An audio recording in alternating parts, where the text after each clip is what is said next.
Welcome to Twilight Fables. Tonight we journey far into the desert, where forgotten gods still slumber beneath the dunes, and the wind does not always carry sand alone. You may know the tale of Aladdin as one of riches and wishes, but stories change in the telling, and not all genies grant what you hope for. So settle in, let your eyes grow heavy, and listen while you sleep. The city of Arkan was a rotting skeleton, cradled in sand. Its walls, once proud, had long since cracked, like old clay left to bake under a sun too merciless to forgive.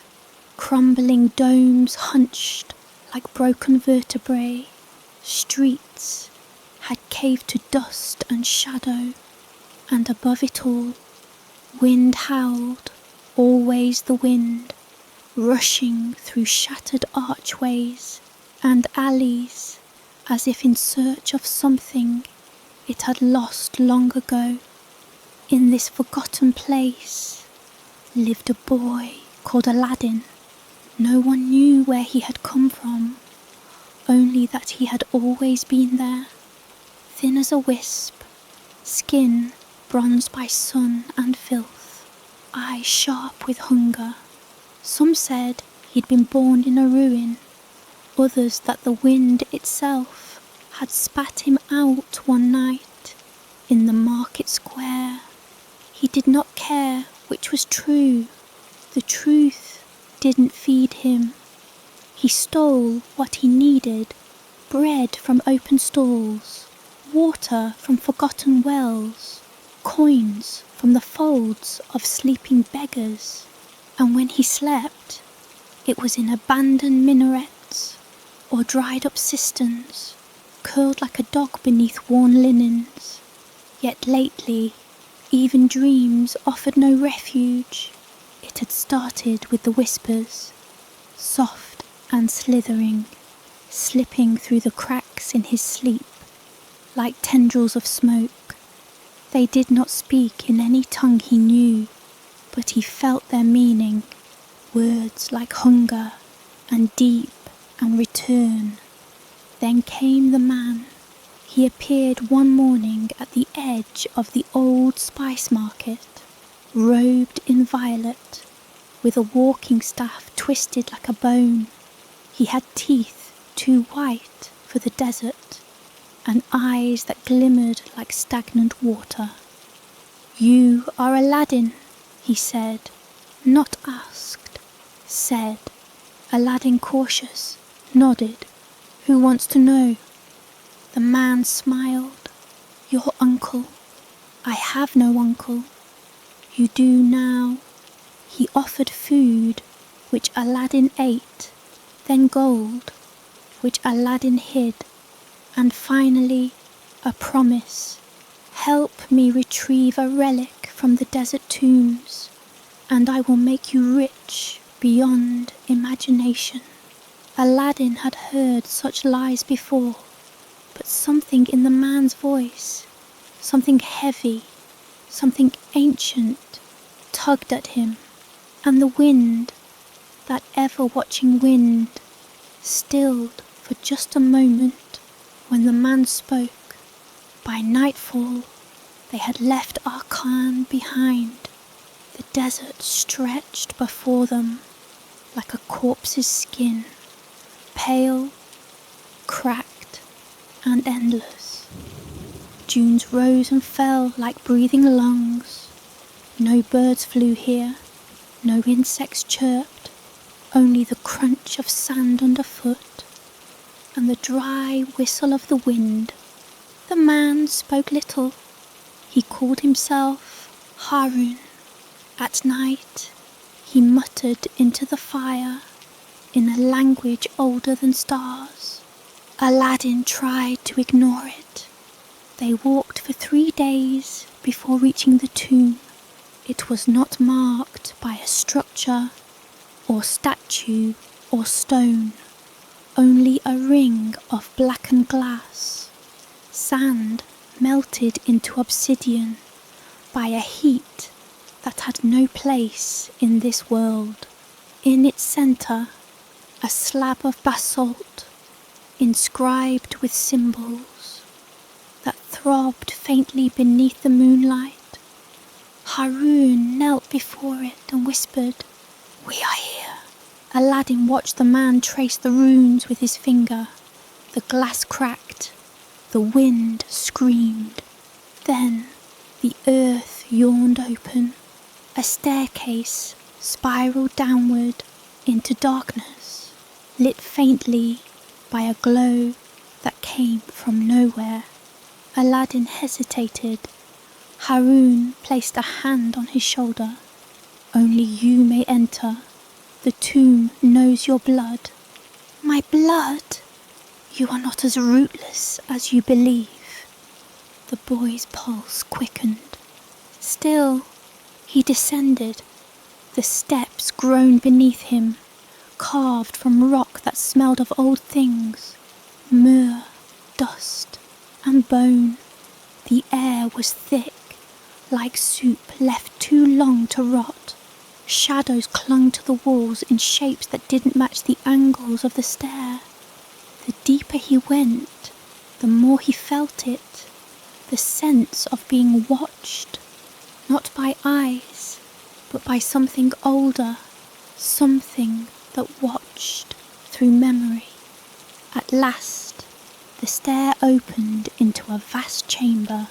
Stone pillars twisted like screaming men rose toward a ceiling veiled in darkness. The floor was a mosaic of tiny bones, pressed into cement, and at the centre stood a plinth, atop which rested a simple, unadorned lamp. It looked harmless. Aladdin approached slowly. Every step echoed like a drumbeat through a dead jungle. The lamp was warm to the touch. He picked it up.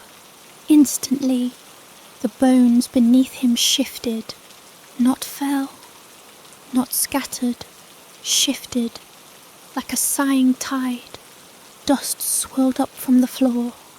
He could hear whispers now, clearer than before, beckoning. "Rub it, rub it. Let us see your face." He turned to leave, but the stairs were gone. In their place, a flat wall of smooth black stone.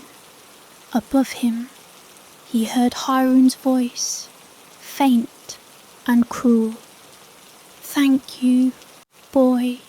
The earth sealed, darkness fell, and the breathing began. Aladdin's chest heaved. He spun, lamp clutched to his chest, but there was no source, just cold wind and the soft steady rhythm of lungs filling with air somewhere in the dark. He ran.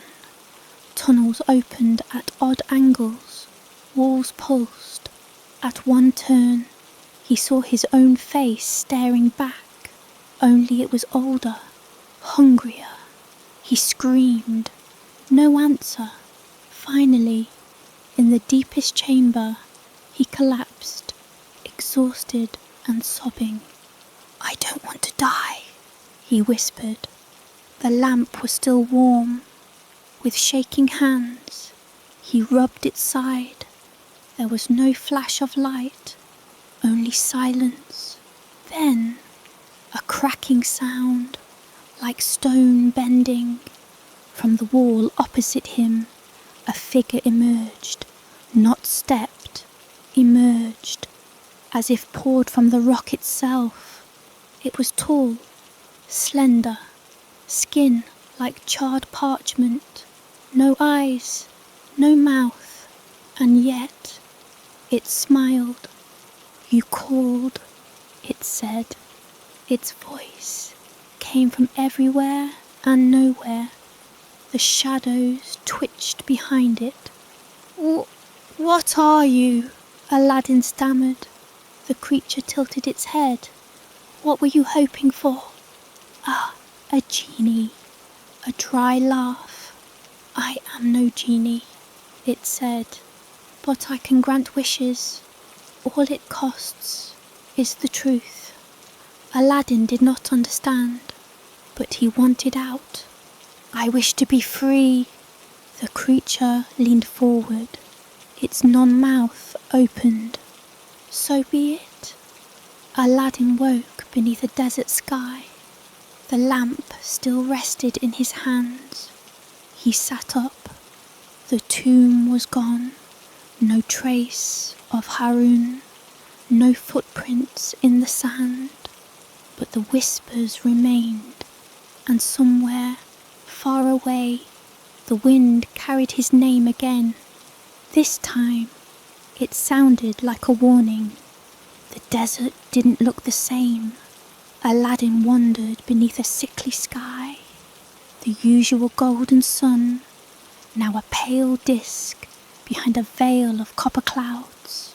The sands stretched on, but they shimmered with heat in unnatural ways, like oil rather than light. The dunes whispered now, and he knew it wasn't the wind. He could feel them watching. He clutched the lamp tightly. It hadn't changed. It still looked like a useless trinket, dull brass, slightly dented, barely worthy of a merchant's stall. But when he held it, he felt wrong, like the bones inside him didn't quite belong to him anymore. He hadn't spoken of the thing that had come out, not even in his thoughts. If he gave it words, he feared it might hear. Instead, he focused on escape. Harun was gone. The stairway had vanished. There was no city in sight, no trail, no landmark, only an endless and unfamiliar sea of dunes. So Aladdin walked for hours until the wind changed again. It carried the stench of ash and something metallic, like old coins soaked in blood. And then he saw it, a figure on the horizon, tall, robed, unmoving. As Aladdin approached, the figure raised one arm in greeting. It was Harun, but something was off. The shadows behind him rippled unnaturally. He stood with the desert sun behind him, yet cast two long shadows. One was his, the other wasn't. It twisted, stretched unnaturally, and at times seemed to flicker with rows of teeth. Aladdin stopped 20 paces away. You left me, he said. Harun smiled, as if this were an old joke. I freed you. You trapped me. You were chosen. The tomb was a test, and you survived. I didn't agree to be tested. Harun's eyes glimmered. No one ever does. Aladdin tightened his grip on the lamp. What is this thing? Harun's smile faltered. That is not a question you should ask. Not yet. Then Harun raised his staff, tapping it once against the ground. The sand shifted between them, revealing a path of jet-black stones, winding into the horizon like a serpent's spine. Follow this road, Harun said. It leads to your inheritance. I don't want anything from you. Harun leaned forward, voice low. Then consider it a warning. Others will seek it. If not you, someone else will take it, and you are already marked. He turned, walking away down the path. The second shadow followed, slithering behind like an obedient dog. Aladdin stood for a long while.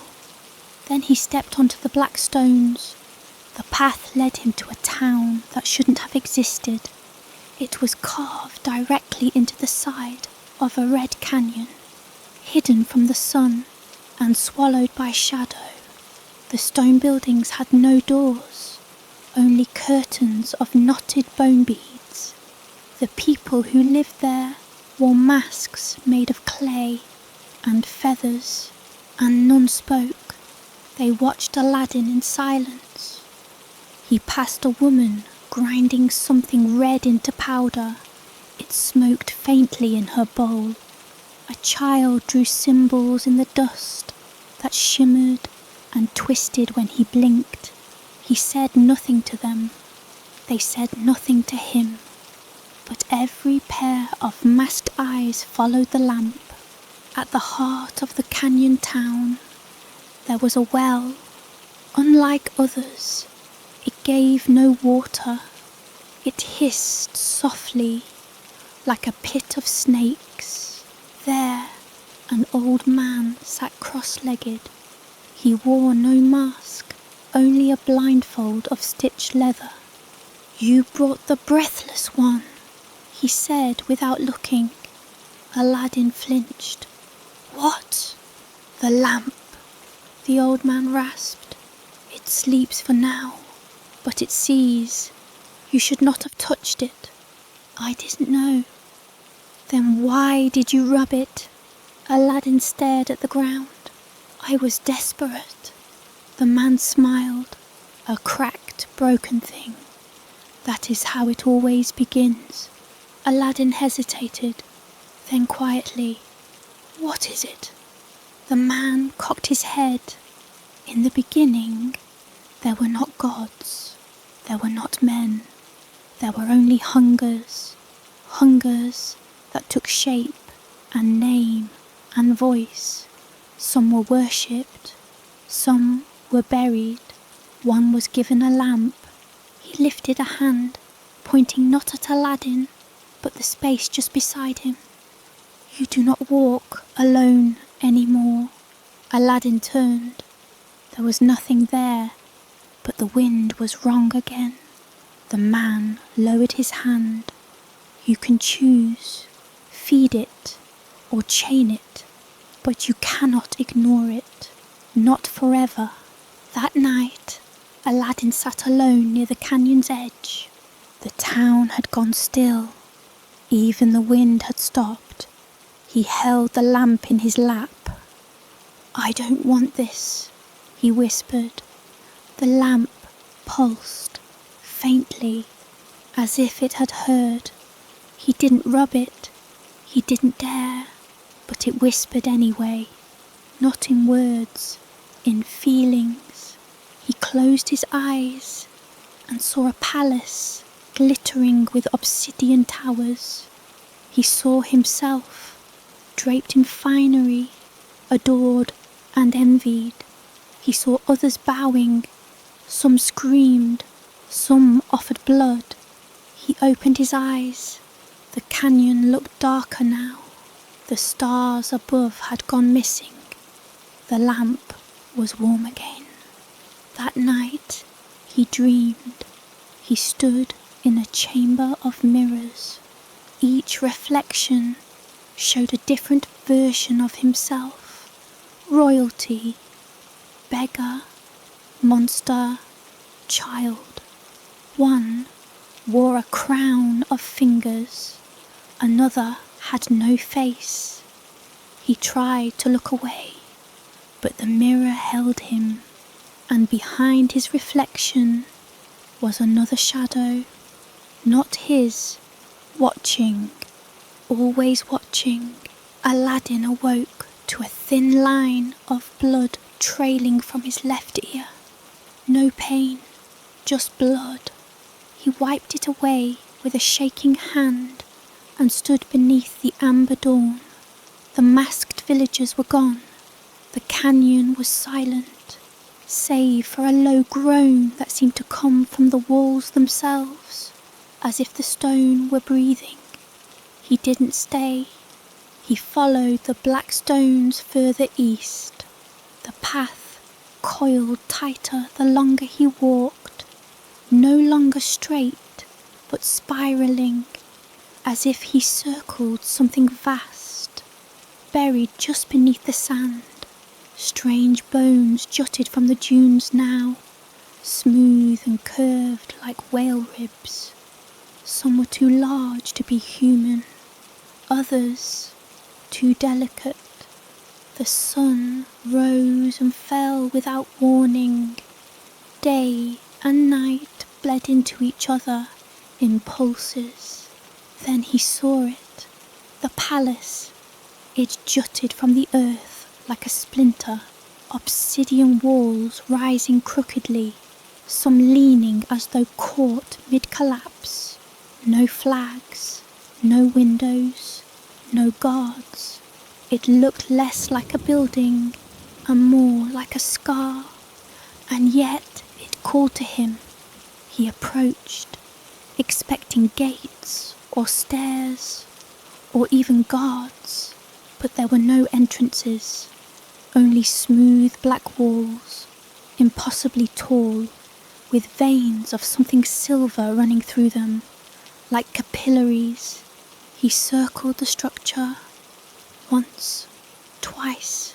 The third time, the lamp began to hum. He stopped, pressed it to the wall. It sank into the stone, not physically, but visually, as if its reflection slipped into the wall and vanished. A crack formed, thin, vertical, like the palace had blinked. Then the wall split, not open, inward, as though the building folded itself to welcome him. Aladdin stepped inside. The first room had no floor, or ceiling, or walls, only endless dark. But somehow he stood. There were whispers here, not in his ears, but in the hollows of his skull. Too many voices at once, saying too many things in too many languages. He covered his ears. It didn't help. The lamp pulsed again in his satchel, hotter now, and the dark noticed. Shapes stirred around him, not seen, but sensed, shifting in the periphery, as though memory itself was trying to sculpt them from his mind, using fear as clay. Then something spoke, not in a whisper, but a voice that filled the space like thunder in a coffin. You seek to command me. Aladdin froze. No, I didn't mean. Liar. The voice struck the air like a bell, and Aladdin fell to his knees, ears ringing. You rubbed the lamp, you opened the gate, you followed the path, you fed the hunger. Aladdin gritted his teeth. What are you? The voice laughed. It sounded like cracking bone. Then silence, and the room changed. Suddenly there were walls, gold ones, embossed with carvings, cities burning, stars falling, people kneeling. The ceiling curved like a cathedral, and in its centre, suspended by invisible chains, floated a figure, the jinn, but not as it had first appeared. This was no billowing cloud or comical spirit. This one had form, terrible, angular form, its limbs too long, joints bending wrong, eyes like open wounds, weeping smoke, and in its chest, where a heart should be, was an empty cage. Aladdin couldn't move. He couldn't breathe. The jinn opened its mouth. No sound, just a rush of wind so powerful it cracked the gold walls. The air grew heavy with the stench of sulphur and burnt silk. Then a second voice answered, from Aladdin. It came out of him, without permission. "I am your master." He hadn't meant to say it, but the words erupted from him like bile. The djinn tilted its head, then slowly it smiled, not with its face, with the cage in its chest. The bars shifted, bent, opened, and a light, black and wet, poured out. It washed over Aladdin like oil. He screamed, but the scream never left the room. When he awoke, he was alone again. The palace was different now, lit by candles that hadn't been there before, furnished with rugs of unknown fur, a banquet table spread with dishes that shifted when looked at too long, meat that bled ink, fruit with too many seeds, wine that hissed, and there were servants, figures made of shadow and smoke, faceless, graceful, silent. They moved like dancers, each bowing when they passed him, each watching even without eyes.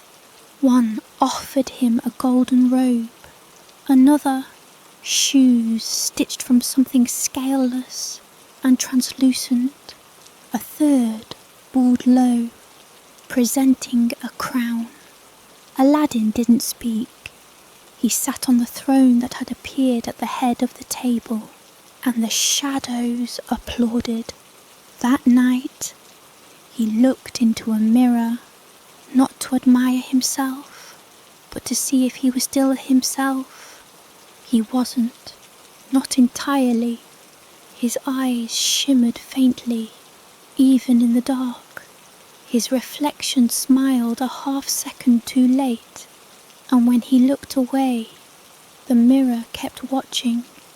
He rubbed the lamp once more, but this time no djinn appeared, only a voice, faint, loving, inevitable. "Ask," Aladdin whispered. "I want to see her." The mirror shifted. It showed the city of brass, the palace, the Sultan's court, and her, Princess Layla. Aladdin watched as she sat at a marble fountain, feeding a bird that wasn't a bird. Its feathers were folded paper, its song too human. She laughed, and the sound turned something inside him to salt. He hadn't realized how much he missed her, how much he longed. "Bring her to me," he whispered. Silence. Then, "No." He blinked. "What?" "You're not ready." She would not come. She would not stay. Aladdin's hand tightened around the lamp. "I freed you. I command you." The voice exhaled, 1,000 sighs in one. "Then command wisely." The mirror went dark. The shadows turned their faces, and Aladdin sat alone in a palace that now felt too large, too quiet, too full of waiting eyes. The palace had no windows, only mirrors. They lined the halls, floor to ceiling.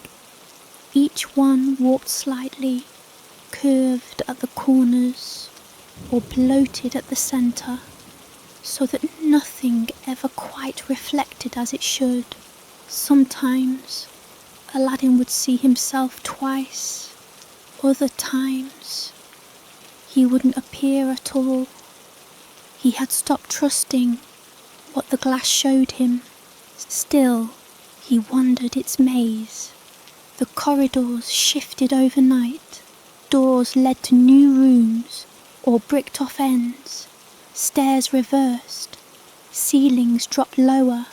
One morning, he opened a curtain expecting sunlight and found only an eye, luminous, lidless, watching him from the other side. The palace was alive. or at least aware, and it was growing.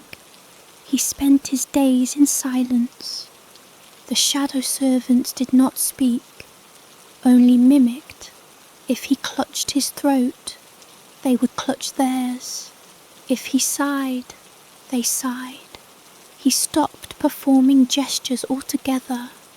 After one of them mirrored his breathing perfectly for hours, never once breaking pace.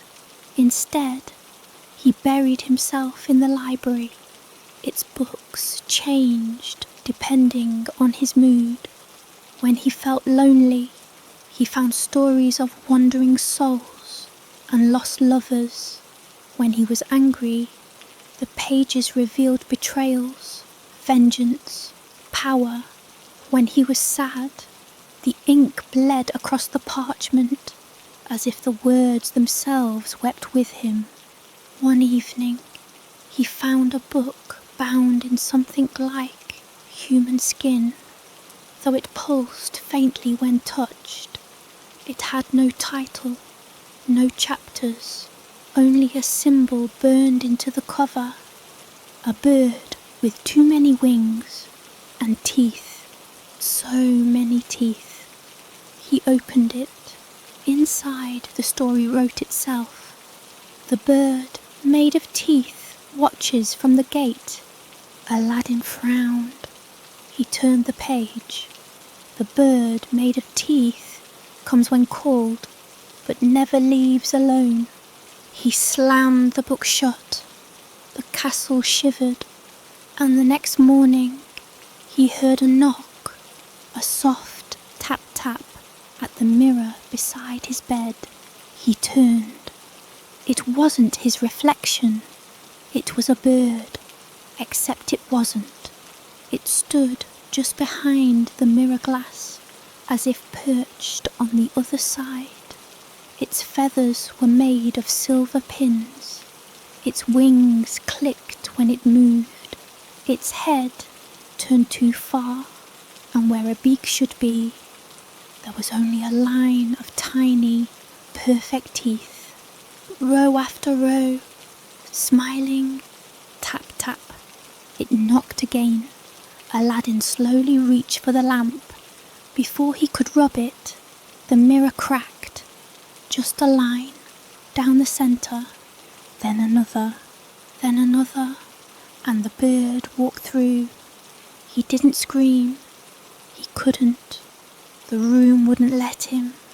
The air became thick and cold, like oil turning to wax. Time slowed. His heartbeat felt like it echoed minutes apart, and the bird moved wrong, like it belonged in a stop-motion nightmare. Each twitch too sharp, too deliberate, but it bowed and spoke, not with a mouth, but a sound that formed behind his ears. "You seek the girl." Aladdin nodded. "Then you must find her name." "I know her name," he whispered. "Layla." The bird shook its head. Feathers rattled. "You know her shell, but not her name. The real name. The one she wore before birth. The one you buried to dream her into being." Aladdin frowned. "That doesn't make sense." The bird grinned. All its teeth whispered, "Nothing does until it's too late." Then, without warning, the bird darted forward. Aladdin stumbled back, but it didn't attack. It circled him 3 times. On the third, it plucked a hair from his head. He cried out, more from shock than pain. The bird inhaled deeply. Good, still human. It folded the hair beneath its wing and began to fade. "Wait!" Aladdin called. "Where are you going?" "To her, to find what was forgotten." Then it was gone, leaving behind only a single feather, sharp as a knife embedded in the cracked mirror. That night, the palace wept, actual tears, dark, viscous fluid seeping from the walls. The carpets turned soggy, the furniture shifted, the candles flickered not with fire, but with cold blue flame. The throne room twisted until it resembled a rib cage, and in the centre sat the djinn, more solid now. It had grown fingers, or borrowed them, long, black, with too many joints. They drummed the arm of the throne like impatient clockwork. "Where is the bird?" Aladdin asked. The djinn smiled. Its teeth matched the bird's. It said nothing, only pointed to the ceiling. There, carved into the stone like a scar, was the outline of a woman, thin, regal, trapped in a scream. Aladdin stared. He recognized the shape. It was her, Layla. He ran to the mirror, held the lamp, rubbed it once, twice, nothing. The mirror clouded, and then, not the palace, not the canyon, a forest, vast, unnatural, trees like bones, fog like breath, and in the centre, the bird, perched on the shoulder of a woman, with a cloth over her eyes and strings in her hands. Aladdin didn't know her, but the bird looked into the mirror. Almost there, then the image shattered. Aladdin sat alone, the mirror in pieces, the castle now quiet, too quiet. He whispered into the broken glass. "Who is she?" No answer, only his reflection, fractured, staring back with a smile he no longer recognized. The forest wasn't supposed to be there. It hadn't been on any map, not when Aladdin first stole into the marketplace as a boy, nor when he climbed the cliffs to glimpse the old ruins of the Sultan's court. There had been deserts, villages, barren stone, but never this, the forest of forgotten names. It stretched for miles beneath a sky without stars, only a rust-coloured moon that trembled as if afraid. The trees grew tall and thin, their bark white and smooth like bone. They did not sway, not even when wind whistled through. They just watched. Aladdin stepped between them. The lamp pulsed at his side, warm one moment, freezing the next, as if uncertain, as if it too had no power here. He carried the bird's feather in his pocket, wrapped in cloth. He hadn't dared touch it since the mirror cracked, but he felt it tug slightly now, guiding him, deeper, always deeper. Time slipped strangely in the forest. He would blink and find the sun high, then blink again to find it gone. His hunger dulled, his thirst grew sharp. At one point, he heard voices behind the trees, familiar, soft. "Aladdin!" His mother's voice. He turned. There she was, just a glimpse, her back turned, walking slowly through the trees. Mother! But when he ran toward her, she vanished, replaced by a mirror, a floating sliver, thin as paper, slicing through the air like a blade. He didn't look into it, not this time. Instead, he followed the feather's pull through brambles that hissed, over roots that bent like fingers, past skeletons half buried in the moss, mouths open as if mid-confession. Eventually, the trees grew stranger, their branches braided into tangled knots overhead, their trunks fused into archways, each one a different shape, a screaming face, a weeping child, a crown of thorns. And beneath one of these arches stood the woman, the one he'd seen in the mirror. Her blindfold was crimson now, and wet. Her fingers danced as if pulling invisible threads. At her feet, the bird made of teeth picked at something, a tangle of hair, maybe, or string, or something far worse. She spoke without turning. "You brought it." Aladdin stepped closer. "The feather." The memory. She turned then, where her eyes should have been. There were black pits, but not empty. They pulsed softly, as if something inside watched from within. "The girl you seek, she was never yours." Aladdin clenched his fists. "I don't care what she was. I just want her back. She doesn't want you. She's trapped. I saw her, in the ceiling, in the stone. She became the ceiling. She chose the stone." Aladdin shook his head. "That's not true." But he wasn't sure anymore. The bird clicked its beak and hopped closer. It opened its wings. Inside them, dozens of faces. Some smiled, some screamed. All were Layla. Aladdin gasped.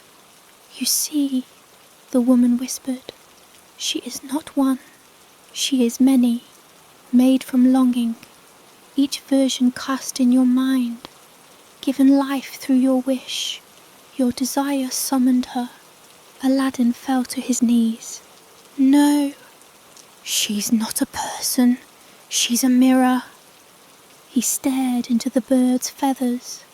The faces began to shift, morph, becoming versions of Layla he remembered, the one who sang in the garden, the one who kissed him beneath the moon, the one who vanished behind the veil. "She was never real," he whispered. "She was yours," the woman corrected, "until the palace wanted her more." She stepped closer. From her sleeve, she pulled a thread, red as blood. "You want her back?" Aladdin nodded. "Then follow it." She placed the thread in his palm. It writhed slightly like it lived. "Where does it lead?" he asked. "Nowhere." "That's not helpful." "It leads to the truth, which is worse." The forest groaned. Branches snapped overhead. A second moon appeared in the sky.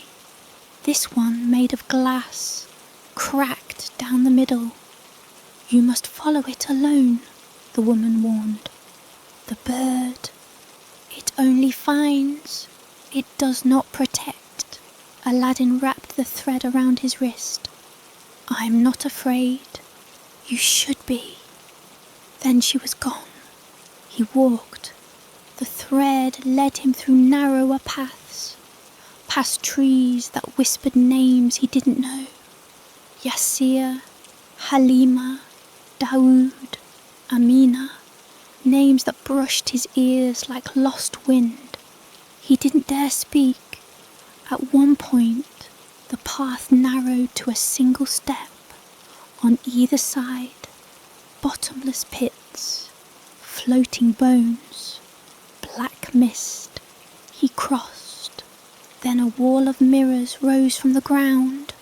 Each one showed Layla, but not her face, her eyes, every version of them, and in each, fear. At the centre of the mirrors, his own reflection stood, smiling, the lamp in one hand, the feather in the other, but the eyes were wrong. They were golden and hollow. He pressed his hand to the glass. The reflection leaned in. "You made her," it whispered. Then all the mirrors shattered. He awoke in a garden, not the forest, the same garden where he'd first kissed her, where she had worn the white veil and laughed like sunlight. Layla sat beneath the fig tree, but she didn't smile. Her skin was grey, her eyes glass. "Why are you here?" she asked. "I want to bring you back. I don't want to be brought. You're trapped." She shook her head. "I'm home." The trees around them began to pulse, heartbeats in the bark. The sky above split open, and the castle looked down, not a building, a face, grinning, alive. The garden burned. Aladdin screamed. The thread on his wrist caught flame, but didn't burn. Instead, it sank into his skin, burrowing deep. He saw flashes. The day he found the lamp, the first time he wished, the moment he asked not for riches, but for love. And the djinn had smiled, its grin made of knives.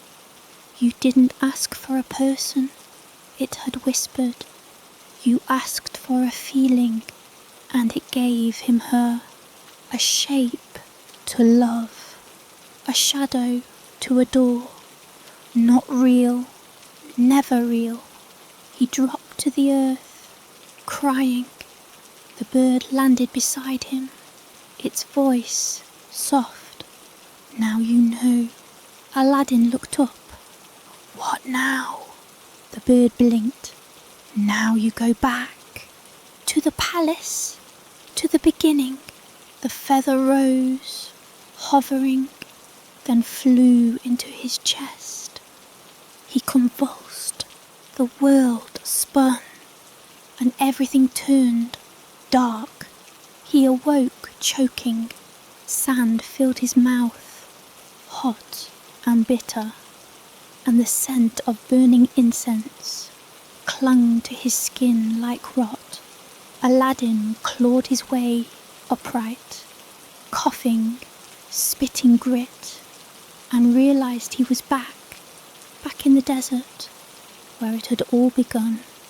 The cave. It loomed ahead, just as it had that fateful night, black mouth open in a jagged yawn, whispering to him like a memory that had never really ended. But something was different now. The stone was cracked, not by time or weather, but teeth marks, as if the cave had chewed its way through the earth. And this time it was waiting. The lamp pulsed at his side, but weaker now, duller. He could feel the djinn within it, simmering quietly, aware. "You brought me back," Aladdin muttered to himself. "To the start," a voice answered. "No, not the start." It came from behind. Aladdin turned, and the bird was there again, perched upon the crooked bones of a dead tree. Its beak dripped gold. Its feathers were torn and smoking. The start was the wish. This is the consequence. Aladdin stared at the cave. It took her, the djinn, the palace, everything. It gave what you asked. You never told it when to stop. The bird fluttered to the ground and began pecking at the sand. With each strike, a shape emerged, a spiral of burned glass, a mirror shard. Aladdin approached and saw his reflection inside it. Hundreds of him, stretching out into darkness, each one slightly different, and in their hands each held a lamp. "You are not the only one who made the wish," the bird said, "only the loudest." A wind tore across the dunes, carrying whispers in a dozen languages, all crying the same word, Layla. Inside the cave it was cold. The air was thick with perfume and decay. Aladdin walked slowly, dragging his fingers along the wall. The stone pulsed beneath his touch, a heartbeat. The cave was alive. At the centre of the hollow belly stood the altar, once smooth and unremarkable. Now it bloomed like a black flower, petals of iron, teeth-like ridges curling inward. The lamp floated above it, not the one he held, a second one, twinned. It glowed with a light, not of fire, but memory.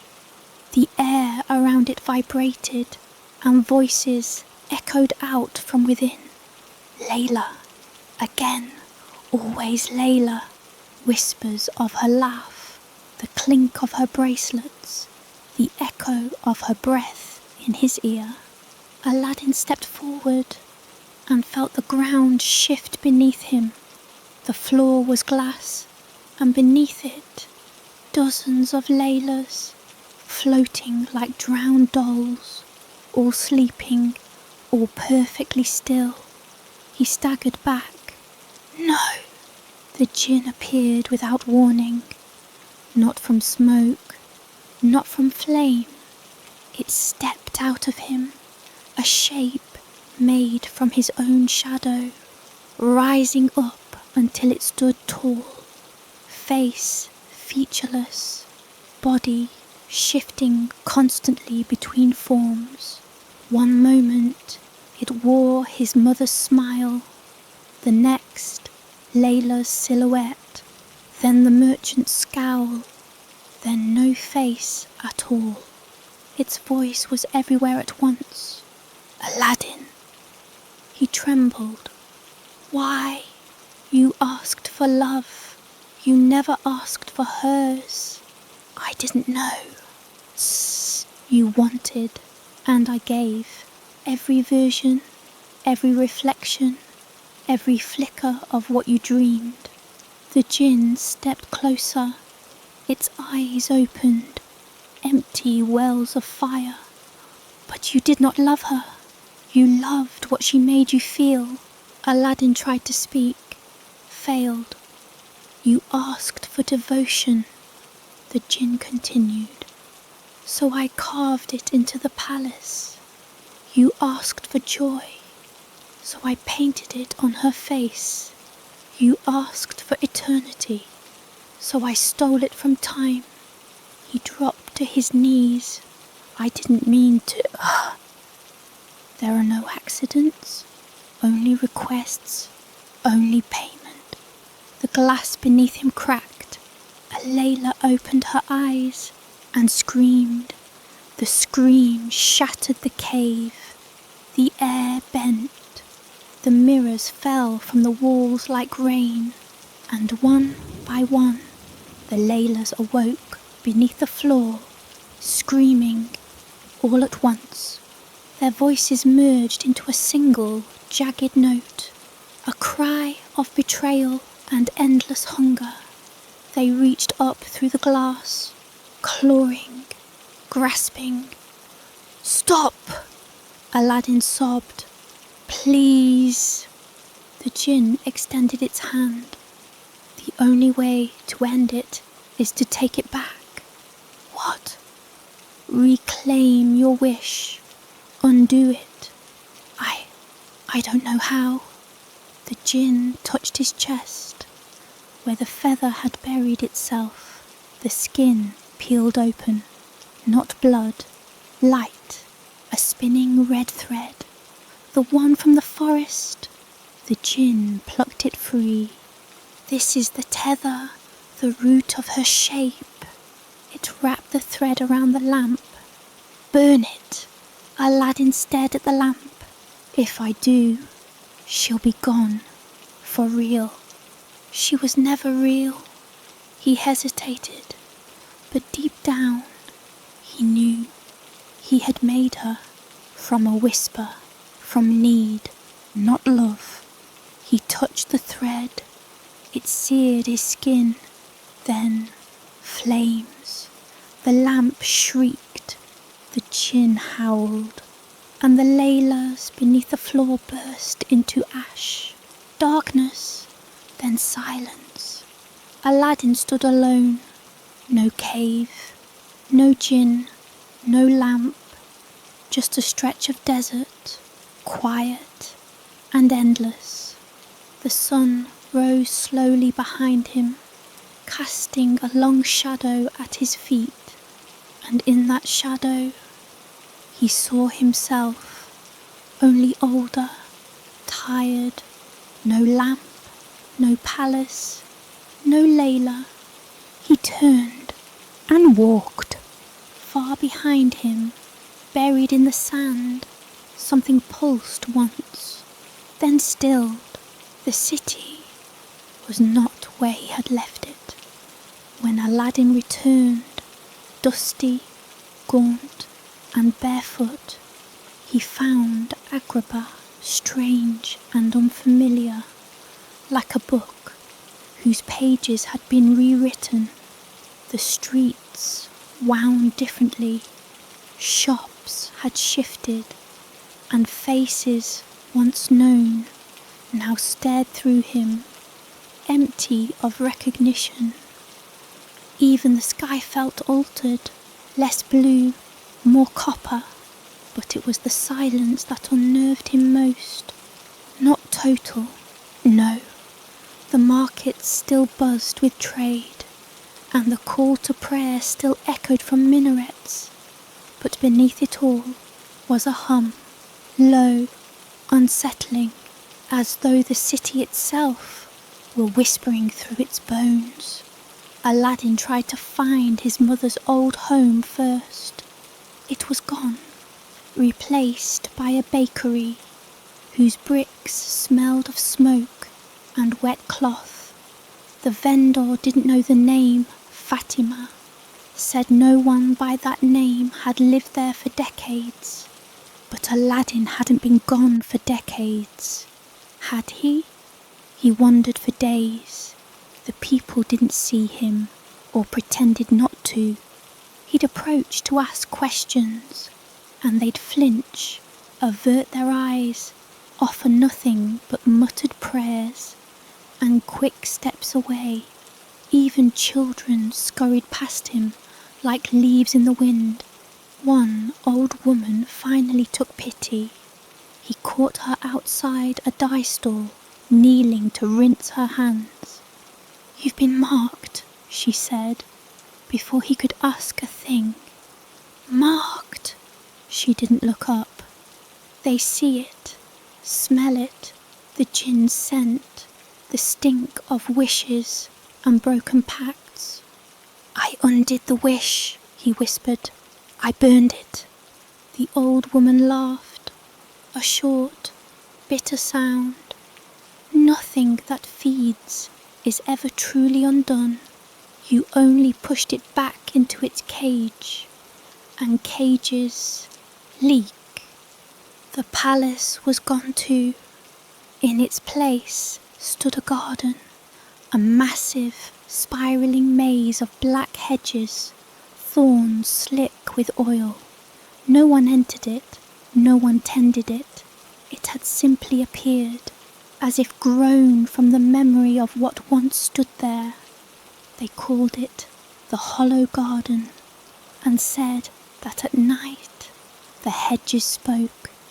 Aladdin went there, not out of bravery, but guilt. Something lingered at the core of that maze. He could feel it, a weight behind his eyes, a presence. He entered at dusk. The path wound sharply, unpredictably. The thorns didn't slice flesh, but whispers. Each cut whispered a name, a sound, a secret. By the time he reached the centre, Aladdin's head was full of voices not his own. And there, beneath a dead willow, stood a mirror, tall, cracked, and within it, Layla. Not a ghost, not a memory. She looked straight at him and smiled. "You shouldn't be here," she said. Her voice didn't come from the mirror. It came from behind it, as though the glass was only a window. "I burned the lamp," Aladdin said. Layla nodded. "You did? Then how?" "You burned a lamp," she said. "Not the lamp, not all of them. They grow like weeds, Aladdin. You planted one, but you watered a forest." He stepped closer. Her reflection flickered, became clearer. Her eyes were wrong, not cruel, not empty, just missing something. "You're not her," he said. "No," she agreed. "I'm what's left."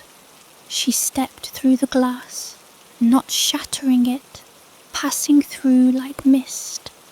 Her skin was pale, too smooth, not like flesh, like wax warm just enough to move. "You loved the idea of me," she said, "not the me I was.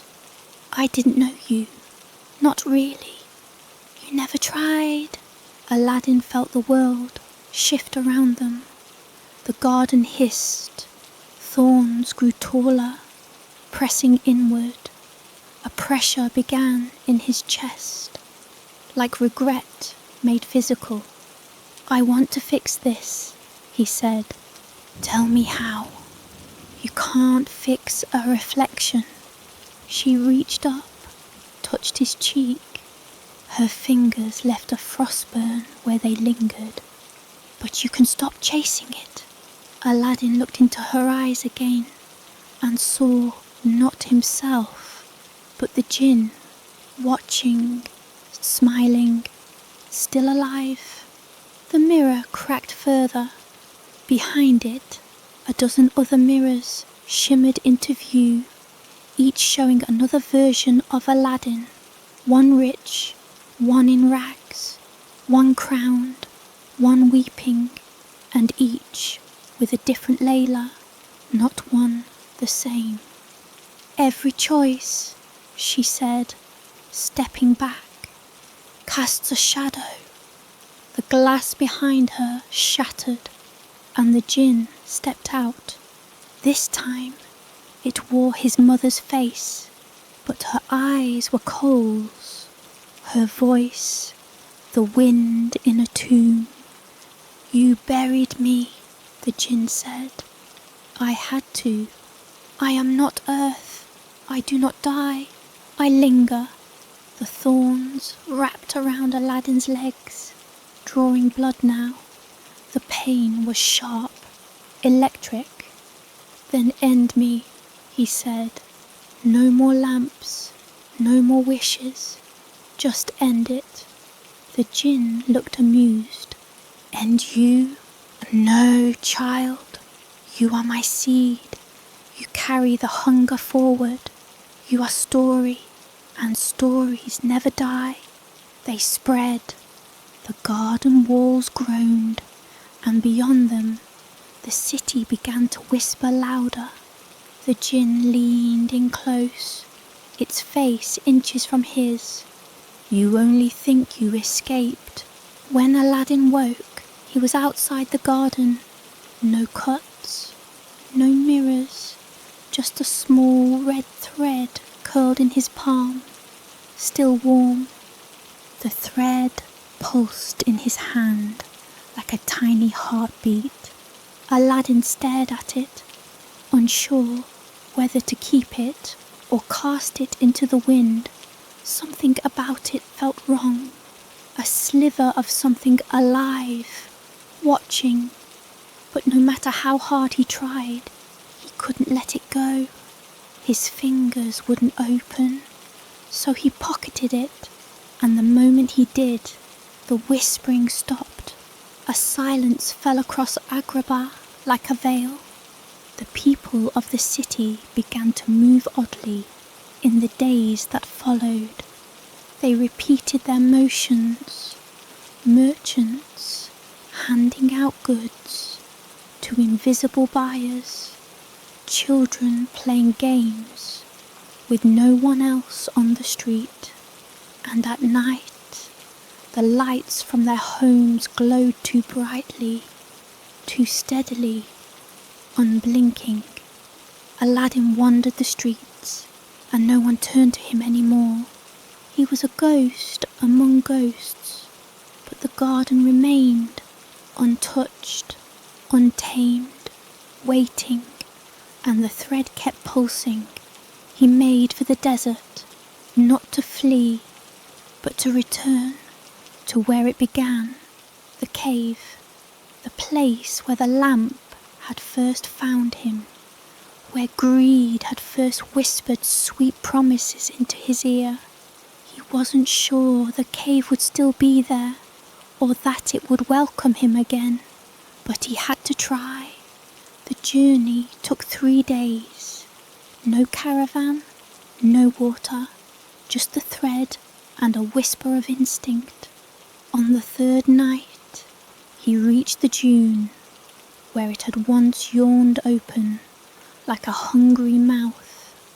And there it was, no longer a cave, but a tower, black and spiralling, rising from the sand like a spine carved from onyx.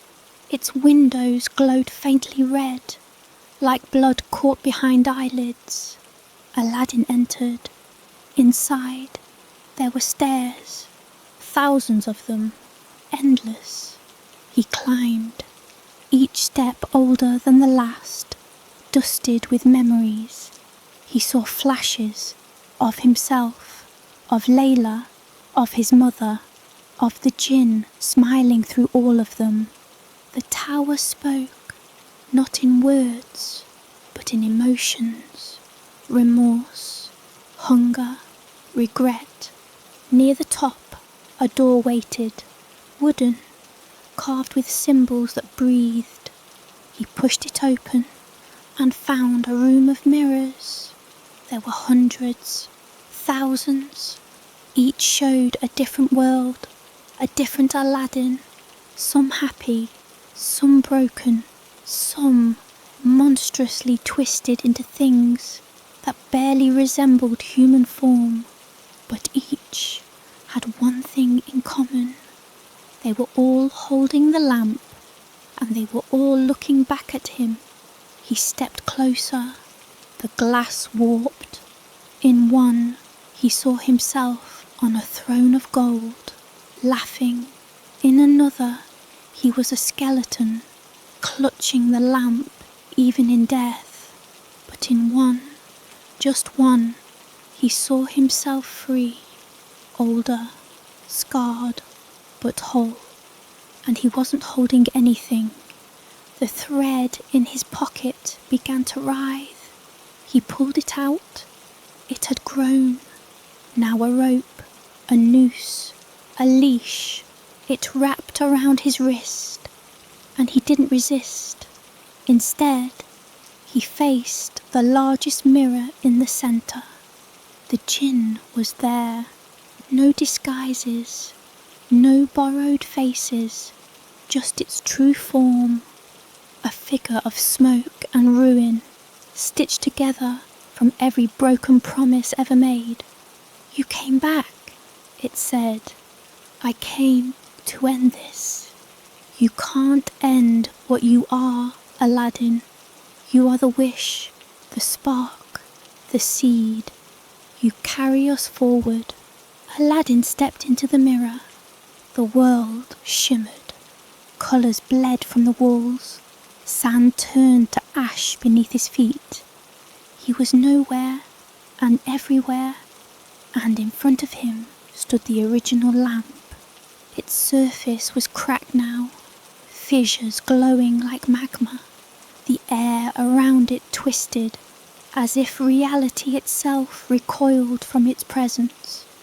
The djinn hovered above it. "Make your final wish," it said. "Seal your fate." "I will," Aladdin whispered, "but not the one you expect." He lifted the rope of thread and whispered a name. "Layla." The world screamed. The mirrors shattered. The djinn shrieked in fury as something ancient and forgotten pulled itself out from the fragments. A figure formed of fire and memory and love. Not the girl he had known, but the truth of her, the choice he had failed to make, the regret he had buried. She looked at the djinn, and the djinn faltered. "You cannot bind what was never yours," she said, and she reached into Aladdin's chest and pulled out the thread. It turned to light, to smoke, to silence. The djinn wailed, crumbling. Its body became ash, its essence scattered, and Aladdin fell. He awoke under the stars. No tower, no mirrors, just the open sky and the scent of rain in the desert. A bird sang nearby. He sat up. The thread was gone. The lamp was gone. Layla was gone. But something in him felt still. For the first time in his life, he wasn't chasing. He was home.